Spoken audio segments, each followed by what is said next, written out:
सूरत से एक सकारात्मक खबर सामने आई है। यहाँ सिविल अस्पताल में अंगदान को बढ़ावा देने के उद्देश्य से एक विशेष कार्यक्रम का आयोजन किया गया, जिसमें अस्पताल के प्रमुख अधिकारी और कर्मचारी बड़ी संख्या में शामिल हुए। सूरत के सिविल हॉस्पिटल में अंगदान कार्यक्रम का आयोजन किया गया, जहाँ अस्पताल के सभी वरिष्ठ अधिकारी और कर्मचारी उपस्थित थे। कार्यक्रम के दौरान सिविल अस्पताल के कर्मचारियों को कंबल वितरित किए गए। अंगदान कार्यक्रम में मौजूद वक्ताओं ने अंगदान के महत्व पर प्रकाश डाला और लोगों से इस अभियान से जुड़कर जरूरतमंद मरीजों के जीवन को बचाने की अपील की। इस अवसर पर अस्पताल के कर्मचारियों ने भी बढ़ चढ़कर भाग लिया और अंगदान के प्रति जागरूकता फैलाने का संकल्प लिया।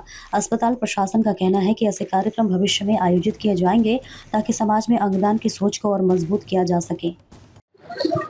नमस्कार दर्शक मित्रों, આજે આપણા સરના માનનીય એવા શ્રી દિલીપ દેશમુખ દાદાની જન્મદિવસ છે, જે અંગદાન ચેરિટેબલ ટ્રસ્ટના પ્રમુખ બી છે અને એમને જે રીતે સમાજમાં અંગદાન વિશે જાગૃતિ ફેલાઈ છે તથા જે બ્રેઇન ડેડ વ્યક્તિઓ હોય એને અંગદાન માટે જે પ્રેરિત કર્યા છે, સુરત સિવિલની હોસ્પિટલની ટીમ આજે એમનો બર્થડે સેલિબ્રેટ કર્યો છે।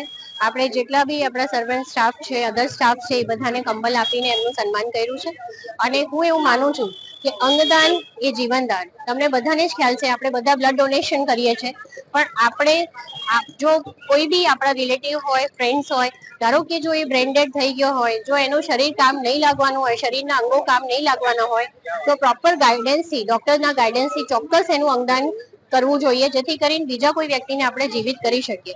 તો શ્રી દિલીપ દેશમુખ દાદાએ આના વિશે સમગ્ર રાજ્યમાં ખૂબ જ બધી વાતો કરી છે, બધાને સમજાવ્યું છે, પ્રેરિત કર્યા છે અને હું એમને ખૂબ જ સન્માનપૂર્વક જોઉં છું। અને આજે એમની બર્થડે છે, ઈશ્વર એમને લાંબુ આયુ આપે અને એ જ રીતે જે રીતે કામ કરી રહ્યા છે, અમને બધાને સાથે લઈને કામ કરી રહ્યા છે, મોટિવેશન આપી રહ્યા છે, એ રીતે હજી આગળ કામ વધે અને સમાજના દરેક વ્યક્તિ એટલીસ્ટ એક વાર અંગદાન વિશે વિચારે।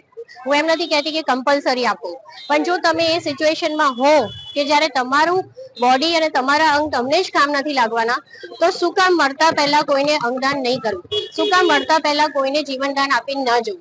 તો આ મારા થોડા પ્રશ્નો છે, વિચારજો આના વિશે અને ચોક્કસ તમને એવું લાગશે કે નહીં, જો મારાથી કોઈને દાન થઈ શકતું હોય, પૈસાનું દાન આજે મહત્વનું નથી। પૈસાનું દાન બધા જ કરે છે, વસ્તુઓનું દાન બધા જ કરે છે, પણ મોટું દાન એ છે કે તમે તમારા અંગોનું દાન કોઈને કરો, જેથી કરીને કોઈને જીવન મળે। ધન્યવાદ।